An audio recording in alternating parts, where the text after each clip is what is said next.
네, 국민의힘 당대표 경선에서 예비 경선을 1위로 통과한 이준석 후보의 돌풍이 거센 가운데 오늘은 5명의 후보가 첫 번째 TV 토론회에서 만나게 됩니다. 한편 문재인 대통령의 지지율이 한국토지주택공사 LH 사태 이전에 근접한 수준으로 반등했다는 여론조사 결과가 나왔는데요.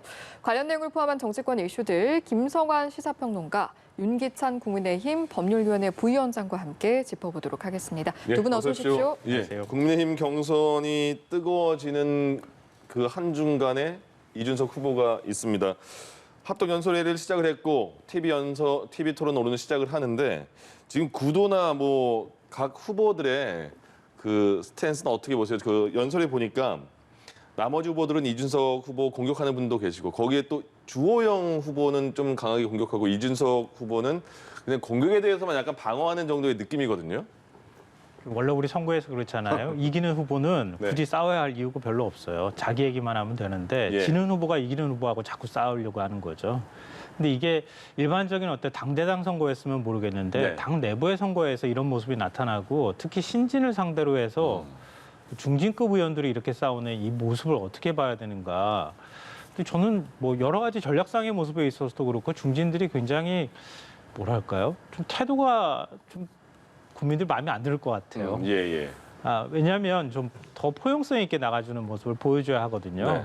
그러니까 아무리 신진 바람이 분다 하더라도 내가 그 신진 바람을 안고 같이 가겠다. 내가 당대표 되면 이준석 최고위원을 예를 들면 최고위원에 임명을 한다거나 예. 지명직으로 내가 임명하던가 그리고 적극적으로 내가 품고 가겠다 이렇게 나와줘야 되는데 그게 아니라 정말 굉장히 정치 신이 나고 뭔가 막 싸워서 굉장히 이 밀리고 있는 듯한 모습을 보여주는 게 오히려 더 보기가 안 좋아 보인다. 예. 그러니까 물론 국민의힘이라고 하는 큰 당 틀 안에서 보면 이제 새로운 바람이 부는 것은 뭐 틀림이 없고 그게 당 전체적으로 보면 이미지를 개선하는 데 도움이 될 수는 있겠지만 네. 당 대표 후보라고 자처하는 중진들이 보이는 모습은 그렇게 썩 바람직해 보이지는 않는다고 생각합니다. 예. 주호영 의원은 국회 경험도 없고 자신의 선거에서 진 당대표가 어떻게 이끌어가느냐 이렇게까지 언급을 했어요. 근데 지금 구도는 그러면 지금 1대4 구도인지 아니면 각각 1대1, 1대1인지도 모르겠고요. 그럼 국민의힘 내부에서는 지금 이 상황을 어떻게 느끼고 계세요? 1대4 구도는 아닌 것으로 보이고요. 예. 왜냐하면 이게 그 지난번에 예비 경선에서 김은혜 의원하고 김웅 의원이 탈락한 걸 보면 네. 이제 초선들이잖아요. 그러니까 예. 저는 개인적으로 원내 그러니까 국회의원에 대한 어떤 항의성 투표다. 그러니까 국회의원이 실제 뭐 크게 원내에서 한 일이 별로 없다라는 당원들의 어떤 표심이 아니겠는가라는 네. 생각이 들고요. 이것이 뭐 젊고 원외가 오히려 당대표로서 역할에 부정적인 면이 아니라 당원들은 긍정적인 면을 보고 있는 것이거든요. 물론 주호영 대표 말씀도 틀린 건 아니지만 네. 그것을 저렇게 말씀하실 건 아니고 예. 이준석 후보의 경우에는 사실은 노원 험지예요. 네네. 험지에서 계속 출마해서 떨어진 것인데 예. 주호영 대표는 그렇지 않았잖아요. 물론 무소속으로 나오고 그러니까 영남권의 그 의원들이 보통 이제 당내 경선이 워낙 치열하니까 네. 뭐 차별을 둘 수는 없어요. 그러나 예. 어쨌든 본선 입장에서 보면 약간 처지가 다르다라는 이게 또 얘기고. 폐공산 얘기가 여기서 나온 거 아니겠습니까? 그렇죠. 그래서, 예. 그러니까 저는 그것보다는 사실은 이제 대선 관리 문제는 제기할 만한 문제였고요. 네. 대선 관리 공정성이 중요하다. 그리고 또 하나는 지도부 구성의 편중성도 사실은 지적할 만합니다. 왜냐하면 그 최고위원회가 구성이 되는데 거기에 보면 당대표가 있고요. 당대표가 그다음에 정책위 의장을 지명하는 형태로 바뀌었습니다. 예. 그리고 청년 최고위원이 45세 미만인데 예. 청년 최고위원이 들어갑니다. 그리고 그러니까 최고위원들 4명이 선출되게 되는데 예. 그 4명 출마한 10명 중에 보면 3명을 제외한 나머지는 다 초선 내지 의원 경험이 없어요. 네. 그러니까 지도부 구성에 사실은 좀 편중됐지 않았냐 이런 문제는 제기할 수 있는 것이죠. 그런데 당신은 왜 경험이 없어? 이런 거는 사실은 저는 조금 미숙한 문제 제기라고 보고요. 예. 또 하나는 이제 이준석 후보가 사실은 2030의 전폭적인 지지를 받고 그 2030의 세력을 당내에 끌어들여서 대선할 때 유리한 국면을 조성할 수 있죠. 네. 근데 이 2030을 끌어들이면서 5060, 70이 나가면 또 안 되는 겁니다. 네. 그러니까 이런 당 세력을 어떻게 더 넓힐 것인가에 대한 초점을 맞춰서 연설을 해야 되는데 예. 그런 점은 조금 부족하지 않았나. 그러니까 예. 세대 교차보다는 세대 추가 이런 쪽으로 가야 되는 거다. 네. 그에 반해서 이준석 후보는 조금 잘 하고 있는 것 같아요. 왜냐하면 이전보다는 좀 겸손하는 모드로 가는 것 같고, 예. 그리고 이준석 후보가 이제 그런 어떤 모드를 결정한 이유는 지난번 김종인 비대위원장 시절에 당내에 청년의 당이라는 것도 세웠어요. 청년의 네. 힘이라고 해서 예. 당내 정당을 만들었거든요. 그러니까 현재 당대표로 당선이 되게 되면 그 청년의 힘의 최고위원이 돼요. 그러니까 이미 국민의힘은 청년의 목소리를 듣고자 계속 준비를 해온 그 과정의 결과를 과실을 지금 이준석 후보가 받고 있다. 이렇게 네. 봐도 과언이 아니에요. 그런 점들을 감안해서 겸손 모드로 가는 거는 잘한다고 보는 것이고 예. 중진과의 오늘 TV 토론에서도 보면 당의 세력 확정을 해서 어떻게 노력할 것인가에 중점을 맞춰서 해야지 상대방의 경력이나 이력에 대해서 평가하는 것은 저는 오히려 손해일 것이다. 이렇게 생각합니다. 알겠습니다. 이준석 후보가 예비 경선 1위에 이어서 어제 발표된 차기 당대표 지지도 조사에서도 선두 자리를 지켰는데 그러다 보니까 관심이 쏠리는 게 본선에서는 당심이 70%가 반영이 되는데 유사한 결과가 나올 것이냐 이건 것 같아요. 어떻게 보세요? 저는 아마 박빙으로 가지 않을까 싶어요. 왜냐하면 아까 1대4 구도가 제가 아니라고 본 이유가 저기 있는 분들 이걸 지역으로 꼭 환산하자 그러면 예. 수도권도 계시고 충청, 경북, 경남 이렇게 나눠져 있어요. 그러다 보니까 또는 이제 이준석 후보의 지지율이 고르게 분포되어 있거든요. 그 말은 뭐냐면 해당 지역에 있는 분이 과연 단일화로 그 지역에서 빠지게 되면 그것이 이준석 후보한테 올 것인지 아니면 경제 후보한테 갈 것인지에 대한 평가가 아직 남아 있는 것 같아요. 예. 따라서 단일화는 조금 더 면밀한 검토 위에 돼야 될 것이고 예. 이제 예선과 달리 본선에서는 사실은 당원들이 직접 투표를 합니다. 네. 그러니까 32만 명 정도 되는데 그중에 대의원이 한 8천 명 정도 되는 것이고요. 그다음 책임당원이 한 27만 명 좀 넘습니다. 예. 그리고 나머지는 이제 선거 대의원 이런 분들이 약 한 4만 명 정도 되기 때문에 그분들이 직접 투표를 하게 됩니다. 그리고 그분들의 분포도 연령 분포가 다 달라요. 예. 오히려 50대 이후가 좀 많고 하기 때문에 이준석 후보의 앞으로 토론회나 합동 연설회에서 어떻게 하는지에 따라서 또는 이준석 후보가 불안감을 어느 정도 안정감을 바꾸느냐에 따라서 네. 돌풍이 이어지느냐 아니면 뒷심이 부족하냐 갈림길에 쓸 것이다 이렇게 저는 생각하고 예. 있습니다. 예, 단일화 잠시 언급해 주셨지만 지금 변수로 이야기가 되는 게 합종연행 가능성인데 중진 후보들이 아직까지는 이제 일축을 한 것 같은데 앞으로의 가능성 좀 어떻게 바라보세요? 저는 그럴 가능성은 별로 없어 보여요. 그러니까 중진급들이 아마 이번에 당대표가 되지 않겠다고 생각을 한다면 가능성이 없다고 생각했다면 최고위원으로 바로 전환을 했을 텐데 그렇지 않고 당대표로 그냥 갔다. 이거는 끝까지 가겠다 이런 뜻이라고 봐야 될 것 예. 같고요. 또 이준석 최고 하고 붙어가지고 질 것 같으니까 우리가 같이 손잡았다. 이 모양새가 정말 안 좋잖아요. 그러니까 그렇게 가기는 좀 쉽지 않아 보이는데요. 그러니까 저는 바람은 불었지만 그게 끝까지 갈 거라고 생각하지는 않아요. 아, 그래요? 그러니까 지금 국민의힘이 바뀌는 데 있어서 일단 뭔가 이미지가 바뀌고 바람이 바뀌는 건 굉장히 좋은 현상이고 네. 보수층에서 전략적 선택을 하고 있다 이렇게 보이는데요. 예.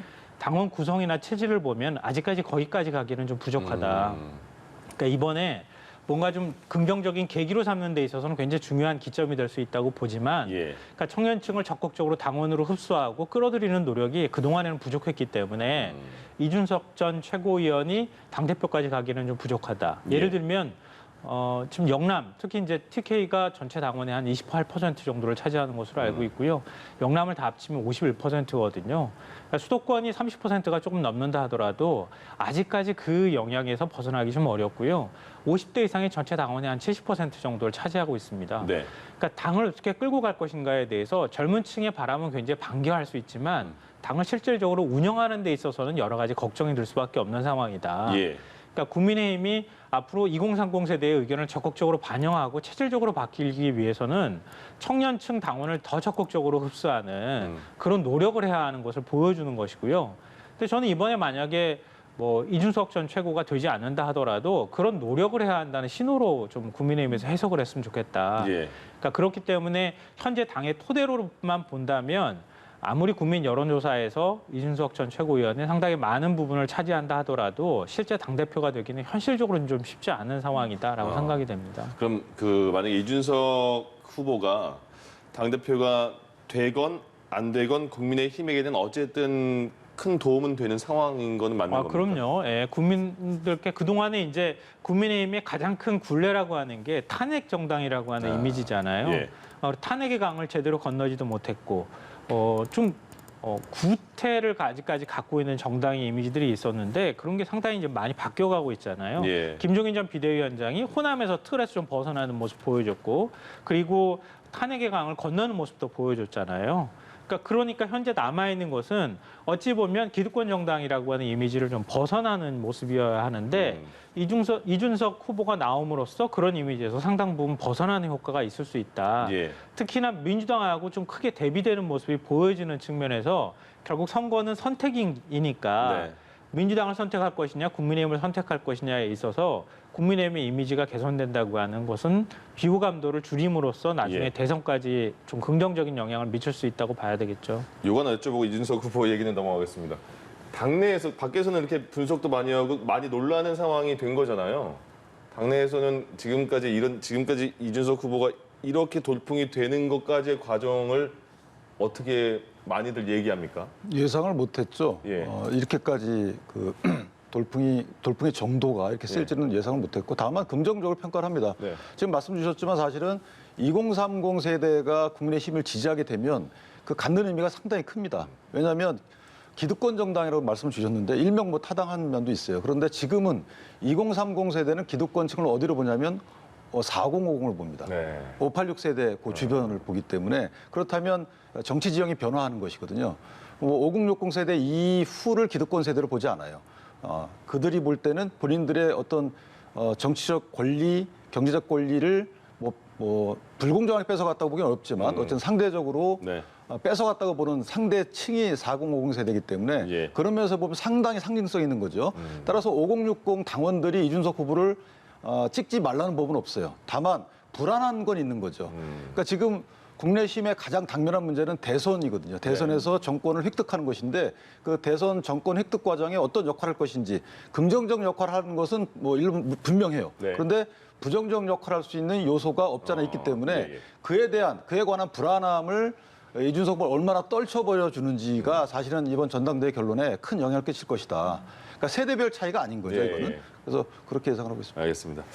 문재인 대통령 지지율을 보니까요. LH 사태 직전의 수준으로 거의 근접한 수준까지 반등을 했습니다. 리얼미터 조사 결과인데 39.3%가 나와서 그 전주보다는 4.4%포인트가 올라갔습니다. 부정평가는 보시는 것처럼 56.3%가 나왔습니다. 11주 만에 60% 아래로 떨어진 건데 이 대통령 국정수행 평가가 올라간 이유는 뭐 정상회담 때문이라고 봐야 될까요? 일단 청와대하고 민주당에서 상당히 안도의 한숨을 내쉬지 않을까 이렇게 예. 생각하거든요. 왜냐하면 계속 지지율이 아래로 내려가면서 결국은 30% 벽이 깨지면서 20%까지 떨어지게 되면 네. 대선까지 영향을 미칠 수 있는 상황이었거든요. 근데 다시 반등하고 올라가기 시작했다고 하는 것은 예. 어느 정도 국정을 안정적으로 운영해야 한다라고 하는 국민의 요구가 있다 이렇게 보이고요. 뭐 원인을 말씀하셨지만 한미 정상회담이 큰 영향을 미쳤을 거라고 봅니다. 네. 그러니까 그동안에 이제 진보 정권이 한미 정상회담을 했을 때 가장 큰 이제 보수 정당의 어떤 공격 포인트는 한미 동맹을 복원하거나 한미 동맹을 복원하지도 못하고 흔들렸다 뭐 이런 이제 주장이거든요. 예. 동맹의 가치 복원이었는데 이번엔 그런 공격을 하기가 굉장히 어려운 상황이었잖아요. 그러니까 애꿎게 이 백신 수합화 안 했다, 뭐 이거 가지고 지금 공격을 하는 뭐 이런 모습들을 보였는데 그런 게 국민의 눈에는 별로 유효한 공격으로 보이지 않았다. 예. 더군다나 그러니까 지금 민주당 정권이지만 특히 이제 그 미국도 바이든 정부도 민주당 정권이잖아요. 그러니까 민주당 정부 대 민주당 정부가 호흡을 맞췄을 때 어떤 효과가 나타나는지가 좀 보여준 측면도 있다고 생각이 되고요. 예. 뭐 LH 사태 모든 이슈는 뭐 새로운 이슈가 그 다음에 터지는 이슈가 새로운 그 이전의 이슈를 덮게 마련이니까 예. LH 사태에 관한 이슈는 한미 정상회담을 통해서 어느 정도 덮었다. 그리고 지금 코로나19 사태가 어느 정도 백신 수급이 원활해지면서 좀 안정적으로 가는 측면이 있거든요. 예. 앞으로 저는 더 그런 부분에 있어서 안정감을 좀 국민들이 느낄 거라고 보기 때문에 네.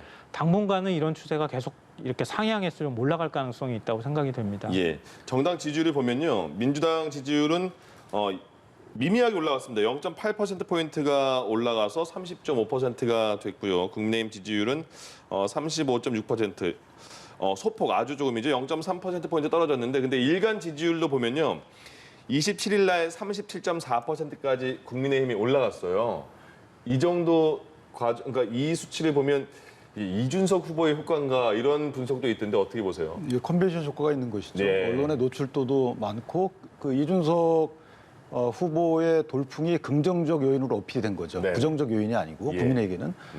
다만 대통령의 지지율 소폭 상승은 저는 큰 의미는 없다고 봅니다. 아, 그래요? 왜냐하면 이제 뭐 임기 말이고 오히려 지금은 대통령 지지율이 저렇게 견고하게 되면 네. 여당과의 관계 정립에 문제가 생겨요.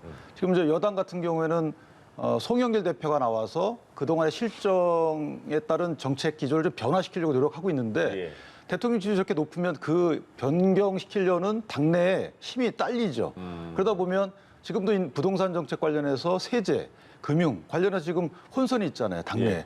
예. 이런 영향을 주기 때문에 저는 개인적으로 언젠가는 예를 들어서 여권의 후보자가 정해지게 되면 대선 후보가 정해지게 되면 분명히 대통령의 정책과 반대되는 다른 기조의 정책 기조를 낼 거란 말이에요. 그때는 이제 대통령 지지율이 빠지게 돼 있어요. 언젠간 빠지는 겁니다. 그렇다면 먼저 저는 당내가 송영길 체제에서 유의미한 정책 기조 변경의 기회를 제공하는 것이 낫지 이렇게 대통령께서 지지율을 견고하게 가져가시는 것은 예. 저는 차기 정권 재창출 면에서 보면 조금 오히려 안 좋지 않느냐 이런 생각을 합니다. 여기에 대해서 한 말씀만. 네, 예. 좀 의견이 다른데요. 예. 이거는 이제 과거에 한 10여 년 전 얘기라고 생각해요. 그러니까 임기 말 되면 집권 여당의 대선 후보가 대통령하고 차별화하고 대통령은 이제 갈 사람, 이제 과거 권력이 되고 미래 권력에 대한 기대감이 만들어지고 대통령이 그동안에 해왔던 정책에 대해서 정면으로 비판하고 예. 탈당하고 이런 일들이 반복돼 왔거든요. 근데 아시다시피 국민의힘 전신이었던 이명박 박근혜 정부 시절 넘어올 때도 대통령 탈당 안 했거든요. 그러니까 대통령 지지율이 어느 정도 받쳐주고 지금 특히 민주당의 경우에는 170석이 넘는 정당 의석을 갖고 있는 상황이거든요. 이런 상황에서 굳건하게 그걸 좀 버텨주면서 레임덕의 그 논란이나 이런 데 휩싸이지 않으면서 좀 정리해 나가는 작업을 하는 건 굉장히 중요하다. 의미가 예. 있다고 보이고요. 그러니까 민주당이 대통령하고 차별화하기보다는 대선 주자를 통해서 대선 경쟁을 통해서 자연스럽게 차별화가 전 될 거라고 봐요.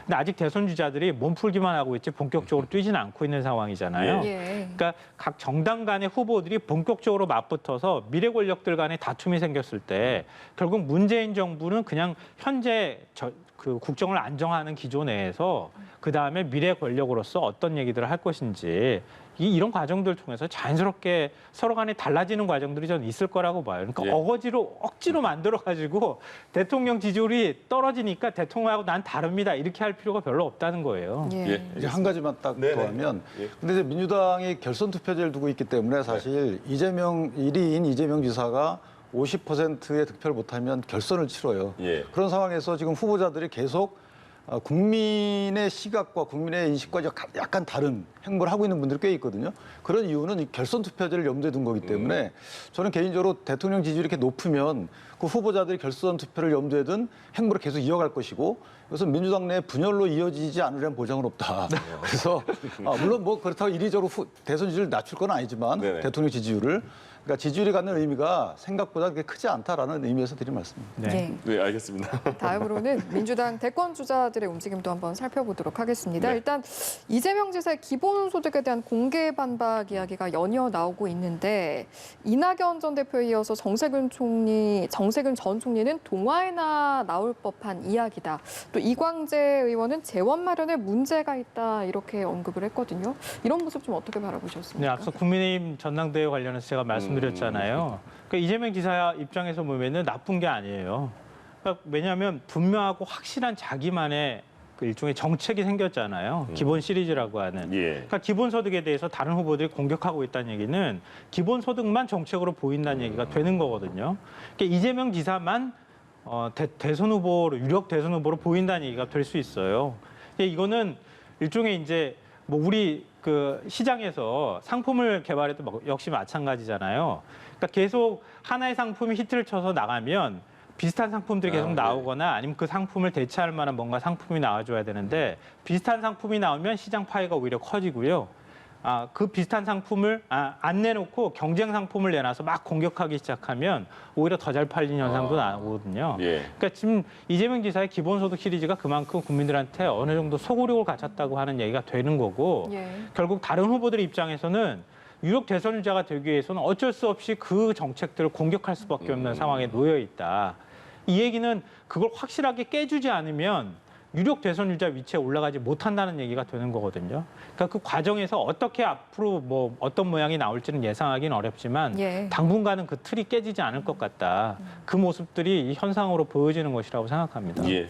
기본소득과 관련해서는 지금 이재명 지사, 오세훈 시장도 설전을 벌이고 있는 것 같은데 그런 모습은 좀 어떻게 보셨어요? 그 두 분 간의 설전은 저는 의미가 있다고 봐요. 근데 그 여권 다른 주자들이 이재명 지사를 공격하는 포인트는 저는 의미가 없다고 보는 이유가 이재명 지사가 저거를 당장 전면적으로 실시하자는 게 아니거든요. 예, 예. 제가 듣기로는 아마 이번에 예를 들어 실시하게 되면 1년에 한 번 50만 원 주고 그다음에는 2번 주고 이런 식으로 해서 점진적으로 실험하는 차원에서 실시하자는 것인데 지금 다른 후보들은 전제가 전면 실시를 전제로 하는 것이고 예. 그다음에 증세를 이재명 지사는 얘기하고 있어요. 목적세를 도입하자는 거거든요. 데이터세 같은 거. 그러니까 증세를 운운하고 있는데 증세 없는 뭐 이런 게 없다 또 이런 식으로 말씀하시고 그래서 이광재 의원이 저렇게 말씀하시는 건 좀 이해가 안 되는 부분이 있고 오 시장하고의 저 부분은 좀 의미가 있어요. 왜냐하면 지금 오 시장이 주장하는 안심소득은 사실 모 경제학자가 주장한 마이너스 소득세와 같아요. 일정 기준을 정해놓고 이 이상 버시는 분들은 거기서 조금 빼고 나머지 그 이하로 버시는 분들한테 메꿔주자는 것이라서 예. 그러니까 선별적 복지론이기 때문에 이것이 시대에 따라서 언젠가는 보편 기본소득이 좀 맞다고 보는데 예. 지금 당장은 선별이 맞을 수 있어요. 그래서 이 두 분 간의 논쟁은 사실은 정책적 논쟁에서는 상당히 의미가 있다 이렇게 생각을 하고 있습니다. 알겠습니다. 그러니까 제가 볼 때는 네네. 기본소득 짝퉁 논쟁을 하고 있는 거예요. 왜냐하면 지금 하이에크가 얘기한 거예요, 이거는. 그러니까 마이너스 소득이라고 하는 거는 똑같은 기본소득 베이스에서 시작하는 거예요. 거기에서 인식을 어떻게 갖느냐, 기존의 복지 정책에서 더 얹을 것이냐, 아니면은 지금 이제 오세훈 시장이 얘기하는 방식처럼 소득에서 더 빠지는 부분들을 어떻게 메워줄 것이냐 이제 이런 부분이거든요. 예. 이건 똑같은 기본소득이에요. 근데 다른 거라고 주장하면서 지금 안심소득이라고 얘기하고 있잖아요. 근데 이거는 달리 말하면 이재명 지사의 기본소득이라는 것을 틀 안에서 두고 그리고 싸우고 있다는 얘기예요. 그러니까 같은 기본소득인데 지금 주장하는 게 서로 다르다고 얘기하고 있는 거거든요. 네. 그러니까 명칭만 다를 뿐이지 기본소득에 대한 철학이나 이해는 같이 동일한 선상에서 출발하는 겁니다. 예. 그리고 오세훈 시장은 과거 우리 무상급식 때에 비슷한 논쟁을 제기했다가 결국 시장직도 잃었잖아요. 그 또다시 논쟁에 빠져드는 게 이게 맞는지 저는 잘 모르겠어요. 네. 그러니까 물론 이제 그 서울 시민 중에 샘플로 선정을 해가지고도 일단 실험을 하겠다 이런 얘기가 되는 것인데 굳이 차별적인 복지를 이렇게 또 내세워서 대척점에 서서 내가 뭔가 만들겠다고 하는 게 이 과거의 실패를 돌아보면 지금이 그렇게 싸워야 할 때는 아닌 것 같거든요. 제가 볼 때는. 제가 한 말씀만 드리면 네. 그 프리드만이 했던 거로 기억을 하고 이 마이너스 소득세 이 부분은 이게 나온 이유가 뭐냐면 원래 최저임금을 올리게 되면 가격에 직접 정부가 개입하는 거잖아요. 그러니까 시장에 개입하는 거라서 이게 시장 왜곡을 갖고 온다. 그러니까 그러지 말고 복지 차원에서 이렇게 마이너스 소득세를 도입하자는 아니었고 지금 오세훈 시장의 안심소득은 사실은 국민의힘이 지난 2020년도에 아시다시피 이게 사회 안정망과 기본소득론에서 정책 토론도 했었거든요. 거기서 나온 게 한국형 기본소득입니다. 그러니까 기본소득이라는 타이틀을 갖고 있지만 원래 의미의 기본소득은 사실 보편복지예요. 이것은 누구나 소득과 재산에 상관없이 누구나 정기적으로 돈을 주는 건데 이 현재 오세훈 시장이 얘기하는 또는 한국형 복지 이 부분은 보편적 복지는 아니에요. 선별적 복지거든요. 그러니까 기본 구도가 약간 달라요. 같은 건 아니고요. 그다음에 이 오세훈 시장이 얘기했던 옛날에 그 무상급식론하고 약간 다른 것이 그때도 선별적 무상급식론이었어요. 그때도 뭐 무상급식 전혀 반대한다는 의미 아니었고 좀 형편이 안 되시는 분들 위주로 이렇게 하자라는 게 아니어서 그 시대에는 그게 본인이 맞다고 생각했고 나중에 시대 사조를 본인이 살피지 못했다 이렇게 반성을 했기 때문에 그 부분은 사실 지금 언급하는 건 맞지 않다라고 생각합니다. 그러니까 제가 말씀드린 거는 네. 기본적인 기본소득이라는 틀 안에서 개념에서 어느 쪽으로 접근할 것인가에 대한 차이인데 그게 기본소득이 아니라 안심소득 전혀 다른 것처럼 주장하는 게 결국 기본소득 틀 안에 논쟁에 포함되는 것이다. 그러니까 틀 안에서 새로운 프레임을 제기하는 게 아니라 프레임에 말려 들어가는 것이나 다름이 없다. 그러니까 이게 적절한 논쟁인가 모르겠다 이런 말씀 드린 거고요. 예. 예. 그리고 오세훈 시장이 이 무상급식 얘기 나왔을 때도 결국 부자들한테 왜 줍니까? 이렇게 해서 시작됐던 논쟁이잖아요. 또 반대로 얘기할 때 아이들 밖으로 빼는 거 이게 맞습니까? 이런 논쟁이 있다가 결국은 거기서 패한 것이나 다름이 없거든요. 그러니까 이번에도 국민들한테 복지를 제공하는 데 있어서 차별적으로, 선별적으로 제공하는 게 과연 맞는 것이냐 이런 논쟁으로 또 갈 가능성이 굉장히 높다는 거죠. 예. 그러니까 이재명 지사하고 싸우는 데 있어서 일종의 대척점에 선 정치인으로서의 어떤 존재감은 키울 수 있겠지만 나중에 가서 이렇게 차별적 복지에 대한 철학 논쟁으로 가게 되면 이게 유리한 논쟁으로 갈 것이냐 거기에 대해서 저는 약간 좀 반신반의하기 때문에 말씀을 드린 그러니까 오세훈 겁니다. 시장님의 입장을 위해서 이렇게 주시는 말씀으로 전 들려요. 네, 그러니까 나중에- 이재명 지사도 네. 마찬가지지만 바로 반대로 공격하잖아요. 부자들 세금 더 많이 내는데 왜 받으면 안 됩니까? 부자는? 이렇게 얘기하잖아요. 우리 재난기본소득도 지원금도 받는데 얼마 전에 재난지원금 받아가지고 다 좀 여유 있는 분들도 진짜 기분 좋았다 그러면서 잘 쓰셨더라고요. 그러니까 그런 식으로 반론을 제기할 때 오세훈 시장이 거기에 대해서 또 뭐라고 할 겁니까? 부자들은 돈 많으니까 안 됩니다. 이렇게 얘기를 하면 또 다시 똑같은 프레임에 빠질 가능성이 있다는 겁니다. 예. 근데 이제 이재명식 기본소득은 이제 하나 이재명 지사가 분명히 공격당할 만한 포인트는 있죠. 뭐냐면 기존 복지 체제를 그대로 갖고 가는 거거든요. 원래 기본소득은 기존 복지 체제를 이걸 바꾸는 거예요. 이걸 폐지하고 여기에 대해서는 사실은 이재명 지사가 공격당할 포인트는 있는데 저희가 이재명 지사의 기본소득을 방향은 맞다라고 평가하는 것은 그 앞으로 이제 4차 산업혁명 시대에 일자리가 상당히 부족해지거든요. 그러니까 이게 선별이나 보편이냐 이것은 형편에 따라서 달라지는 것이지 사회 안전망 확충을 위해서는 사실은 이재명 지사가 경제정책이라는 그 점만 뺀다 그러면 저는 사실 크게 두 분이 시대에 따라서 형편에 따라서 적용할 수 있는 원칙이지 크게 다르다고 보진 않아요. 이게 논쟁이 감이고 네. 굉장히 뭐 이렇게 논쟁이 깊어질 것 같기는 한데요. 그럼 이재명 여기까지 지사의 할까요? 기본소득은 그러니까 금액적인 면에서 다 누구나 100만 원씩 주겠습니다. 이런 것들로 시작된다기보다는 적은 금액부터 시작하겠다 이런 거잖아요. 예. 말씀하셨던 것처럼 목적세를 만들겠습니다. 우리 사회의 토지를 굉장히 불평등하게 자산 불평등이 심화되니까 예. 토지세나 보유세를 만들어서 그렇지 않은 사람들한테 돌려주겠습니다. 이런 식으로 논쟁을 가기 때문에 공정이나 정의 이런 화두에서 저는 좀 비껴나 있다고 생각하거든요. 그러니까 이게 불가능한 논쟁으로 가는 게 아니라 가능한 논쟁으로 자꾸 가게 된다는 거예요.